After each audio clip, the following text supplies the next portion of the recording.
इस बीच sovereign gold bond scheme भविष्य में चालू रहेगी या नहीं, सरकार इस बात का अगले महीने सितंबर में इसका फैसला करेगी। सितंबर में आरबीआई के साथ सरकार अपनी उधारी योजना के लिए भी बैठक करेगी। उसी बैठक में सोवरेन गोल्ड बॉन्ड को लेकर के कुछ फैसला हो सकता है। बजट में सोने पर कस्टम ड्यूटी घटाने के बाद सोवरेन गोल्ड बॉन्ड के बंद होने की चर्चाएं काफ़ी तेज हो गई हैं।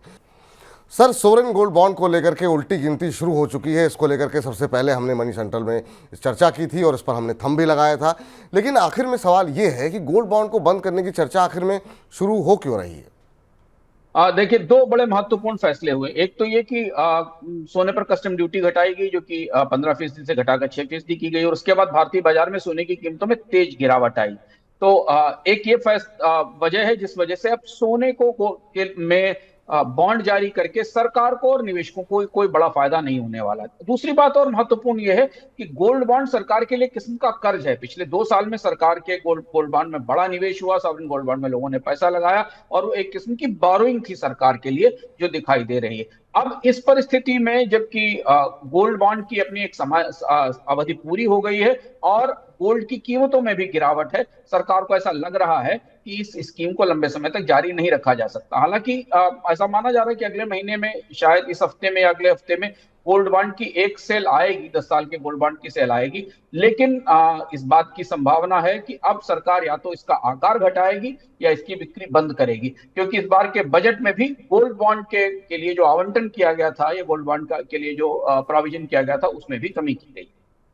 जी, इस बीच गाड़ियों की सेल में हुई लगातार बढ़ोतरी के बाद अब बिक्री सुस्त पड़ने लगी है, जिस वजह से ऑटो डीलर्स के पास इन्वेंट्री बढ़ गई है और ऑटो कंपनियों की तरफ से पैसेंजर गाड़ियों के डिस्पैच में कमी आई है।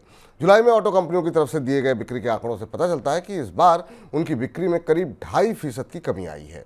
पिछले साल जुलाई के दौरान 3.5 लाख से ज़्यादा पैसेंजर गाड़ियों की सेल हुई थी और इस साल 3.4 लाख गाड़ियों की सेल का अनुमान बताया जा रहा है। सर, ऑटो इंडस्ट्री के इस आंकड़े से आने वाले महीनों में के लिए क्या कुछ संकेत दिखाई दे रहे हैं आपको? बिल्कुल जी, कार बाजार अचानक लड़खड़ाकर बैठ सा गया है। अगर आप डिमांड सेल्स के नंबर देखें और इन्वेंट्री के नंबर देखें, जिन्हें हम बराबर बताते आ रहे हैं, इन्वेंट्रीज 1-1.5 महीने से ज्यादा की हो गई हैं। सारे प्रमुख producers, Maruti, Hyundai, Mahindra, Toyota, इनकी सबकी बिक्री में गिरावट आई है। ऑलमोस्ट, अगर आप माने, मारुति की बिक्री करीब करीब 10% घटी है। 9.67% का आंकड़ा है यूटिलिटी व्हीकल में, जो हमें दिखाई दे रहा है। ये परिस्थिति आने वाले कुछ महीनों के लिए कार बाजार को थोड़ा चुनौती में दिखा रही है। ऐसा लग रहा है कि बाजार में ब्याज दरों में बढ़ोतरी, मांग की कमी और आय में कमी का असर अब बाजार पर दिख रहा है। दूसरी चीज ये कि कोविड के बाद की जो पेंट अप डिमांड थी, वो भी अब धीमे धीमे खत्म हो चुकी है, और इसलिए जो वेटिंग लिस्ट थी वो भी खत्म हो गई है। तो ऐसा लगता है दो परिस्थितियां बनती दिखाई दे रही हैं कि त्योहारों के करीब कारों पर डिस्काउंट आ सकते हैं। आपको याद होगा कि अभी हाल में ही कंपनियों ने पिछले साल कीमतें बढ़ाई थी, पर इस बार कीमतों में कमी की। टाटा ने अपने वाहनों में कीमतों में कमी की है। तो जो लोग कार खरीदने का इंतजार कर रहे हैं, वो 1-2 महीने इंतजार और रुक सकते हैं, क्योंकि जो इन्वेंट्रीज की स्थिति हमें दिख रही है विपुल जी, जो सेल्स की गिरावट दिख रही है, टाटा की सेल करीब 6% के आसपास गिरी है। हुंडई की सेल करीब करीब 3.3% गिरी है। महिंद्रा की सेल 15%, महिंद्रा की सेल में 15% की बढ़ोतरी दिख रही है। ओवरऑल 1.6% की गिरावट है। तो कुछ कंपनियां आने वाले समय में अपने प्राइसेस में कटौती कर सकती हैं, खासतौर से फेस्टिवल सीजन के दौरान। जी।